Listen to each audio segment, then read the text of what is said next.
Hello and welcome to this second YouTube video. It's second to one YouTube video. There's only one other video that I have posted in which I made a bold claim where I said, you know what, I'm going to read all of these books before 2025 starts, and it's going to be my year of reading books and this and that. And I made so many claims. However, if I'm being honest, I did not stick to that at all. I haven't read all of the books that I set out to read, and I am going to talk about exactly that today.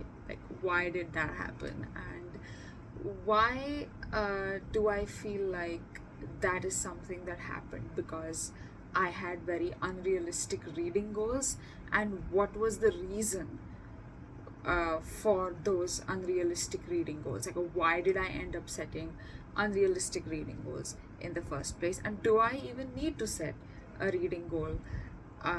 Because reading is a hobby and it should not be goal oriented. We are going to talk about all of that right now.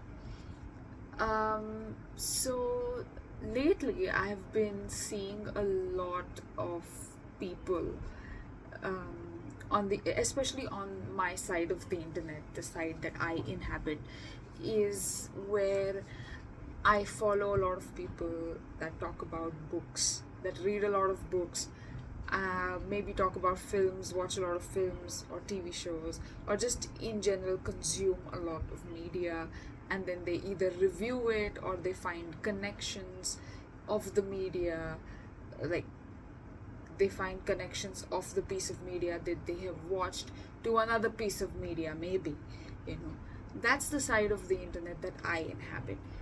And I have seen that when it comes to the book space, a lot of people have been talking about them having read 7 or 8 books a month, or them having read what, like, say for example, 10 books already since the year has begun.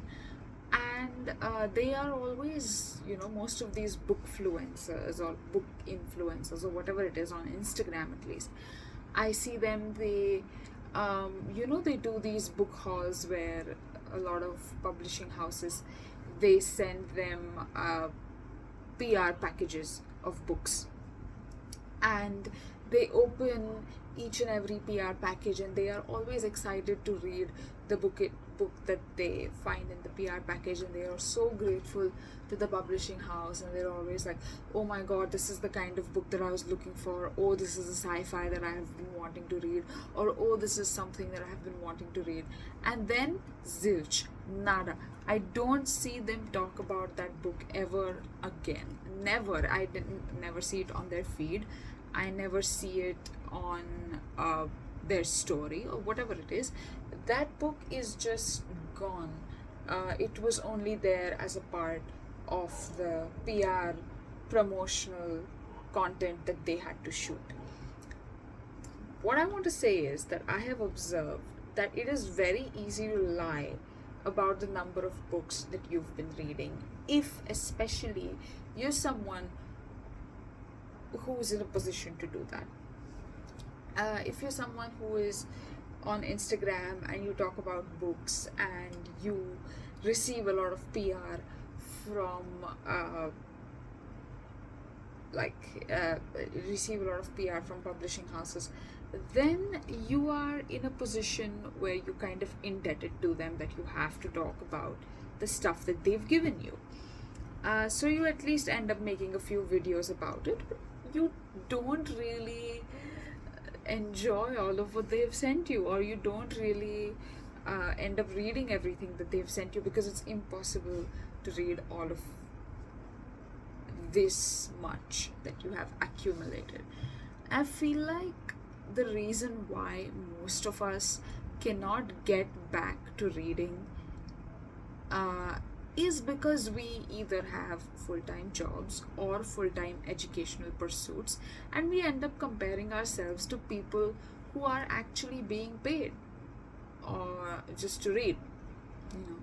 So what happens is we end up getting way too many recommendations from Instagram, or maybe from YouTube, or maybe even from, I don't know, man, WhatsApp. But we just end up getting a lot of recommendations from everywhere, and we kind of get lost in that, in deciding to choose what we want to read. um, and everyone's out to recommend something or the other, and then it so happens that we just get so caught up in, okay, yeah, this person has recommended this, that person has recommended this, so I'll just make a big list, I'll compile everything, and then I'll read everything. And that never ends up happening, and we end up not reading at all. So I thought to myself, why not talk about realistic reading habits um, out here? Because no one really talks about it. And I feel like if you're someone who has a full time job, and if you have a full time educational pursuit, anything that it is that you're doing, and you don't have time to read at leisure, like all these bookfluencers or bookstagrammers or whatever they call themselves, they're doing, you barely have time to run your life. And in all of this hubbub, you're looking to find some time to read. So I thought I will share with you my realistic reading journey, which has begun in the year 2025. Um, I started this year thinking I will read 25 books in 2025, and that was my first mistake. I think making a reading goal, or creating a list that, oh, I'm going to read 50 books this year, do not do that. I would suggest never, just don't do that. A lot of people end up doing it. The apps that you're on, Goodreads, Storygraph, Fable, whatever app it is that you're using, they are going to make you uh, want to have a reading goal, like, oh, I want to read 50 books this year, or oh, I want to read 7,000 books this year, and I'm going to meet that goal. You don't need to do that. I swear. Do not set a reading goal for yourself. The reason why I'm so passionately against setting a reading goal is because it puts a lot of pressure on something that should be just a hobby, just for fun. A lot of people have forgotten that reading is for fun. There is a whole aspect of performativity that has come into reading, that everyone's reading the same 5 books, and if you haven't read it, then you're kind of missing out. So then you go and buy that book which everyone is reading, you pick it up, you read it, and then you show it on Instagram that, oh, I read the book that everyone is reading, despite you maybe not having enjoyed it, or despite you not wanting to read it in the first place. So there's this huge aspect of performativity that has come into this, and the core of it has always been to just pick up a book, and if you enjoy it, you enjoy it, and if you don't, you don't. That has always been the crux of reading, because it is also um, entertainment, right? It is also something that you do to take your mind off real life, at least if you're reading fiction. I don't know about non-fiction. I don't read that genre too much. So it's just that a lot of people have forgotten that, like, just going to a bookstore and like looking through the backs of books, reading the blurbs, and then thinking to yourself, oh, this is something that I actually want to read. We are not doing that anymore. We are just reading what either the algorithm is feeding us through text posts, or what the bookfluencers or the bookstagrammers are selling us or marketing to us. We don't have our own taste, and we need to curate it. And we need to be okay with the fact that it's all right if you don't like a book. If it's all right if you don't jive with something that everyone is, uh, you know, all up in arms about. You don't need to do that. So I think we need to just take the pressure off this hobby, which has become something that is either a part of an aesthetic, either a part of um, a trend, either a part of, I don't know, someone's mood board, or just something that is performative. I think we need to just take it all out of it and go back to its core. Rant aside, I wanted to talk about the books that I have been reading since March, I think. Because before that, I think I only read one book in the month of January, which was Dostoevsky's White Nights. I think I started a couple more books here and there, but I did not finish them. I was reading Sally Rooney's Intermezzo. I started reading it in December itself because everyone was talking about it. Like I just described, I fell into the trap myself, and that is why I'm so vehemently against it. I started reading Intermezzo, and I'll be honest with you, I stopped reading it and I never went back to it. Actually, I'm filming this video, it's on a stack of books. My phone is on a stack of books, and the book at the top is Sally Rooney's Intermezzo, and I can see that there's a bookmark still in there, and it hasn't moved. I mean, I haven't read that book after I just left it midway, and I did not go back to it. Maybe later in my life, if I ever feel like it, I might pick it up again, because I know what the story is about. But at the moment, when everyone was reading it, I was not in the mood to read it. Then I tried to read Kafka on the Shore. I have the copy here. I tried to read it in January, but I did not go beyond 10 to 12 pages because at the time this is not what I was looking for. So in March, I picked this book up again, and I read through the first 50 pages and I was engrossed. I have read a lot of books by Murakami, and I think I know what kind of writing to expect whenever I pick up a Murakami. However, when I picked up Kafka on the Shore, I was sort of hit with a different kind of writing and a different kind of storytelling from Murakami, which is something that I had not observed in any of his previous works. This one stands out especially when it comes to the storytelling part of it. And I really enjoyed reading that. However, right now, as I was reading Kafka on the Shore, somewhere the style got too, I would say, direct and too simple for me. The writing got too simple for me. And I was in a mood, I was in a, let's just say, zone where I wanted to read something that scratched the literary fiction itch. And a book that I picked up to scratch that itch was, first I picked up Iris Murdoch's The Sea, The Sea, and I started reading it on Kindle. However, I am famously known among two people to not read, I don't really enjoy reading on a Kindle. I do it because sometimes there's no option. You can't just have paperbacks all the time or hardbacks all the time. But I just did not. I was reading it on Kindle, and it did not scratch that itch. A book that did was, and I'm reading this currently, and I'm like, wait, what?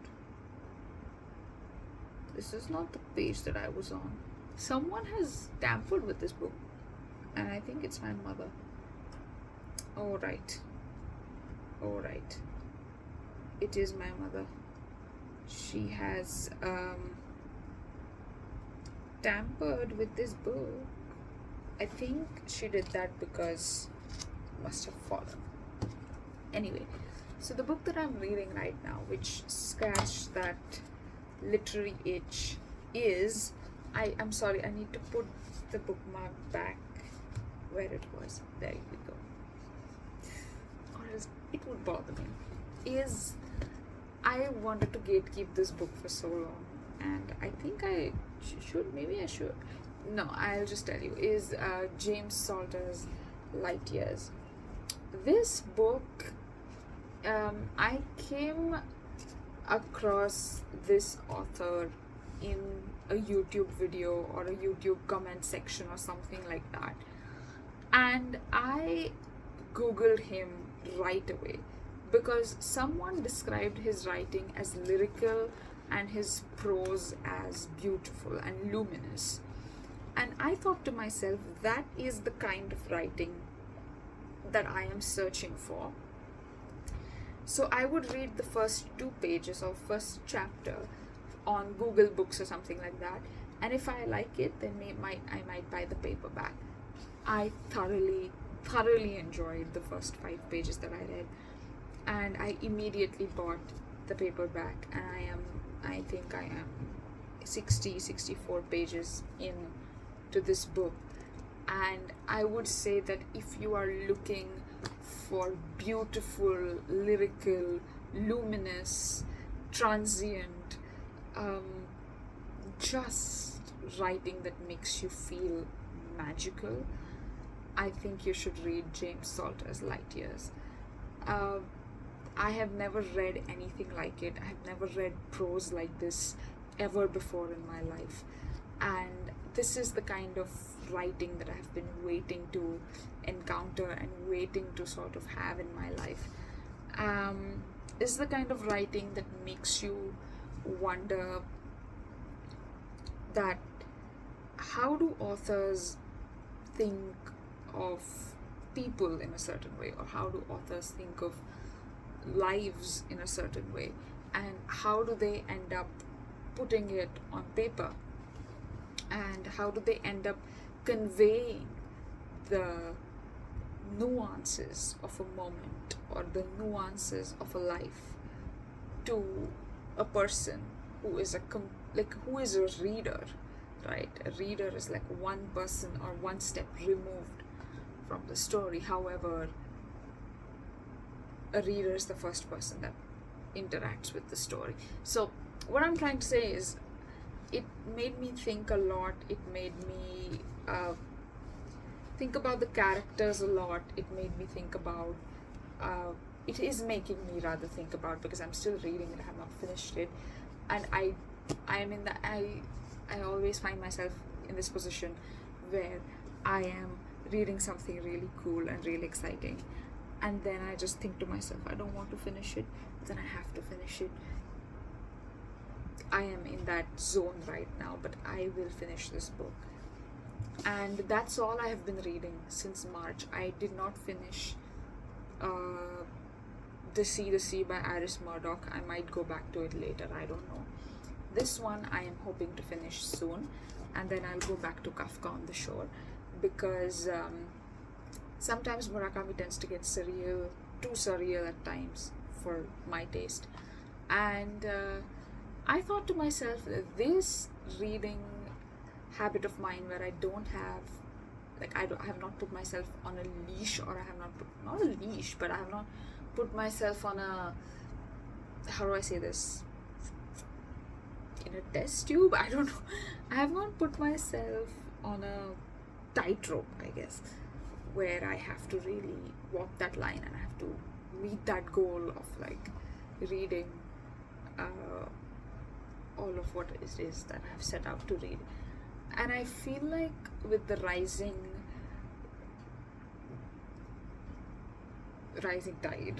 trends, where people are more and more into chasing numbers and chasing trends and incorporating books into that, I feel like everyone needs a reality check that not everyone reads like that, like how the bookstagrammers are reading. They are just one after the other.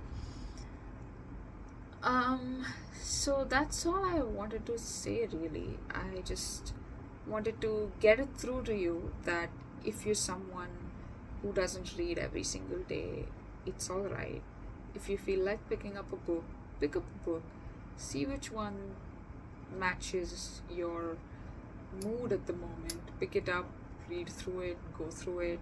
If you like it, keep reading. If you don't. I think we just need to take the pressure off reading, because a lot of people think that if they have read like 70 books a year or whatever it is, uh, that equates to somehow them being better than everyone else. That's not true. You can read 2 books. However, if they're life changing for you, I mean, they're life changing for you, right? So, that's what I really wanted to say. However, even though I'm saying that take the pressure off of reading, if you're someone who really, really wants to read, I would recommend you just pick up something that you're in the mood for, like I did with Light Years, and slowly but surely you will start to see a pattern, a trend emerge among the books that you're picking up, and that's how you'll develop your taste. So I feel like you should try and do that if you're someone who wants to at least give it a shot, and you're not disheartened by whatever is going on. And that's all I wanted to say, really. I have been thinking about like talking about this for a really long time, but I just did not uh, get the time to talk about it, because I thought to myself, oh, I have not read all these books. But once you take the pressure off of yourself, you kind of see that it's all right. That's what I wanted to say. I hope you enjoyed this little video. Do tell me in the comments what you have been reading and whether you agree with me or not, because it is important that you do. It's not, uh, but do let me know if you agree with me or not, and do tell me if you've had interesting milestones in your reading journey, um, where you were reading a lot and then maybe you weren't, but then there was that book and then there was that story that caught your eye, and then you back at it, or any other thing of that sort. Do let me know. Tell me your stories in the comments. Let's have a conversation. And I'll see you in the next video, whenever that is, actually. No pressure. But I think it might be soon. Let's hope it is soon. And we'll see each other again then. Till then, keep the pressure off of yourself and keep reading whenever you find the time. Keep interacting with stories. I guess that's all I can say, really. See you.